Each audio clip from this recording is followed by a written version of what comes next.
Lake Mine Sky, The Diary of a Progressive Rock Musician, Chapter 9.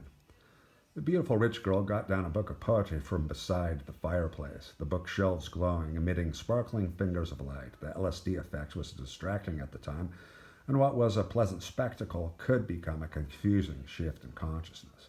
But there she was, her cleavage prominent and blue eyes glistening, sitting beside me reading some modern poetry from a new book. The last time we visited the museum, I held it in my hand, a stone. It was white, with the name of the god inside and the dragon with 7 heads. Drank coffee with us at the New York Cafe of Cafes, and we read the meaning of the sun in the reflection of the glass door as the guard pondered our shopping bags. And this bespectacled elderly man winked at us, and we decided to ride the Tintoretto off into the clouds, parting. We were kissing after her recitation, and soon in her bed, partially clothed, we'd fallen asleep, and the night was upon us as the afternoon fled. "Oh, I've got to meet up with the lads. We've got to rehearse for tomorrow's gig," I said. "Stay," she said.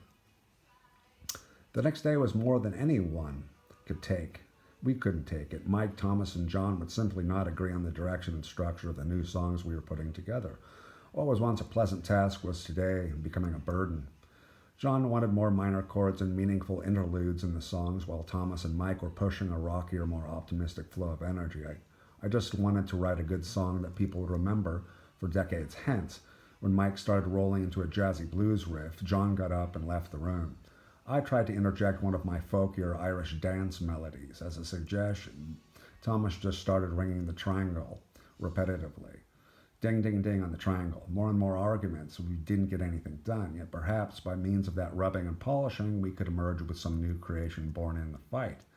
I ended the day reading pop and rock magazines and the musical press, reviews of new albums, gossip, and assorted tidbits from the realm of celebrities and popular bands. Mom had made bangers and mash, and I just dozed off afterwards with famous people rotating in my head. You know, when you wake up at 4 a.m., something must be up.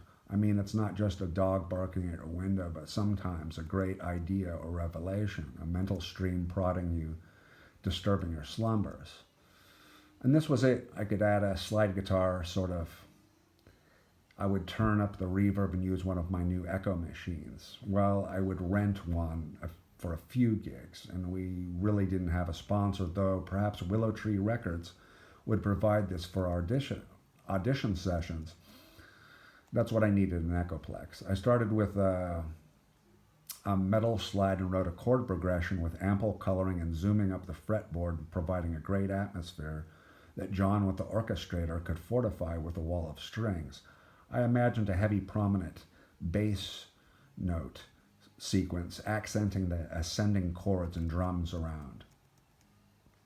I went out for tea in my hometown. Grandpa Butterfly's Tavern was located in an old farmhouse. It was created by a former American B-movie actor who married a Scottish woman and moved from LA. Buses would make an informal stop here, and the parking area, extended into a field, was always full.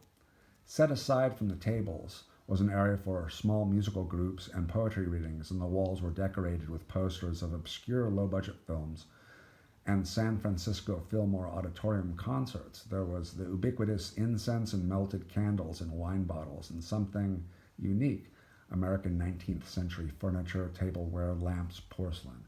You get the feeling that you were in a typical turn-of-the-century rural house and saloon in the States. Chet would occasionally come in with his booming California voice and chat with customers and wait on tables, working alongside with some Soho fashion model types who were apparently stuck out in the sticks many kilometers from London. "Hey, nice to see you," the American said. "How's the band?" Good enough. We've got a record scout on us now and a possible demo recording up in London," I replied. The waitress that brought my tea was a stunner. Tight lavender dress with maroon blotches, red hair, tennis shoes. She looked real cute.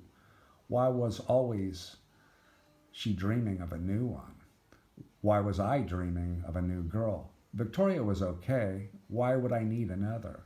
We're all dreaming. The decade would show these relationships were all just placeholders, and the real adventure and straying and being unfaithful would be inevitable, especially as a touring band. A lot of the women, too. You wouldn't expect all of them to become faithful, yet overall most would remain so until the divorce or definitive breakup. There'd be much experimentation, and what happened would stay in those days past. Our band was back home now, so we'd be playing Dryden Lane Pub again. Well, maybe I could invite her up to a gig. What's your name? I asked the waitress. Mimi. Oh, I'm Marilyn, but people call me Mimi. Sometimes or just Mary, she replied eagerly, feeling a new connection. She might be up for it. Okay, well, I'll just ask. My band is playing at Dryden tonight. Like to see us? She agreed. I told her she could get some free drinks, courtesy of the band. We always needed beautiful fans to buoy up the atmosphere. In fact, we regularly courted girls outside the venue to enhance the audience vibe and instructed the bartenders to put a few drinks for them on our tab. It was worth it as our reputation